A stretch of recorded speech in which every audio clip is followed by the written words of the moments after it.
Negara produsen kendalikan dunia perdagangan lalu kendalikan dunia keuangan. Itu persepsi old mind. Pasar modal dan pasar uang lah sebenarnya pengendali dunia keuangan. Dan ini persepsi new mind. Neraca perdagangan positif dianggap baik dan solusi bernegara oleh old mind. Faktanya selama menjabat malah impornya membesar. Lalu selalu negatif dagang dengan kakak tertua Tiongkok. Jujur, entah bagaimana kok sekarang kakak tertuanya negara komunis ya. Dan diterima luas lagi pemahaman bahwa tidak apa-apa bekerja sama dengan negara komunis. Yo wes, kita lanjut. Toh jabatan old mind ada batasnya. Kembali ke kalimat awal, negara produsen akan kendalikan dunia perdagangan dan dunia keuangan. Itu strategi Tiongkok. Di mana negara defisit alias yang Tiongkoknya surplus, pasti negara yang kalah tersebut akan dipaksa pakai yuan. Catat ya, ketika sebuah negara pakai mata uang negara lain untuk transaksi, artinya negara tersebut kalah ekonominya. Kita lihat strategi serangan ekonomi dari ilmu ekonomi.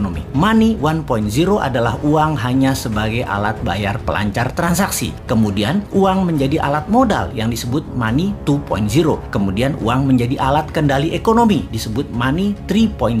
Salah satunya debt trap yang Tiongkok lakukan. Pintar, dari money 1.0 langsung ke 3.0 karena ya memang Tiongkok nggak punya Wall Street, tempatnya money 2.0. Kita lompat sebentar sebelum balik ke money 3.0 agar sambungannya paham. Sejarah Partai Komunis di Tiongkok, di mana orang-orang nasionalis kabur keluar Tiongkok ketika komunis berkuasa dengan tangan besi. Satu ke Taiwan, jadi negara yang dipayungi Amerika. Yang kedua ke Hong Kong, jadi city country di bawah Inggris. Keduanya, Taiwan dan Hong Kong ekonominya maju pesat sejak tahun 60-an hingga saat ini. Sejak tahun 1989, reformasi ekonomi di Tiongkok melawan hegemoni IMF mulai dijalankan secara gerilya, main dengan globalis dan main dengan double standar, yaitu renminbi yuan. Catat sekali lagi, nantinya kita new mind akan pakai strategi yang sama ini, kecuali kalian masih suka dengan old mind yang sekarang berkuasa. Apa yang Tiongkok lakukan setelah memutuskan melawan IMF, namun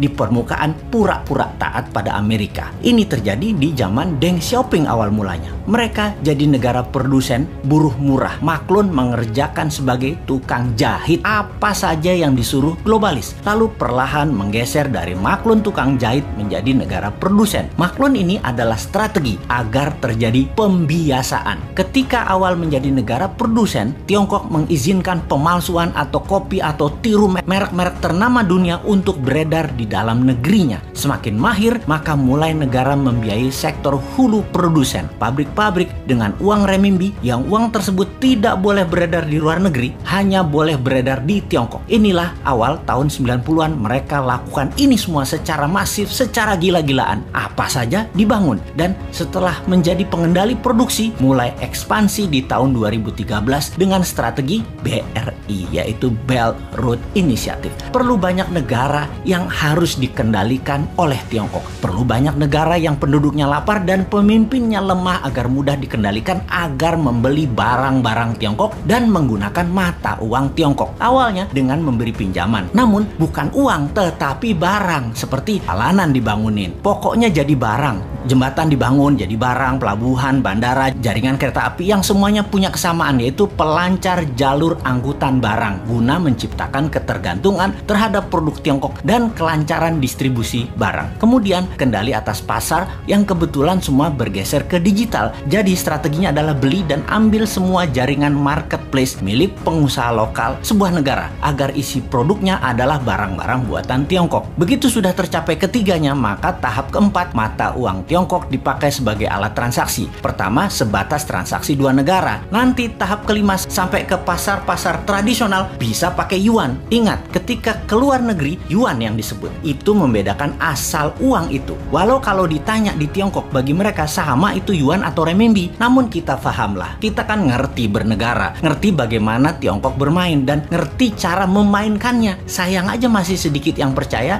dan masih banyak yang tidak peduli. Wajar kalau masyarakat tidak tahu, namun pejabat yang tidak peduli dan tidak tahu juga banyak banget. Apalagi yang mau menari jadi presiden di 2024. Rasanya nggak ada yang paham beginian. Yang penting gue populer dan rakyat pilih gue.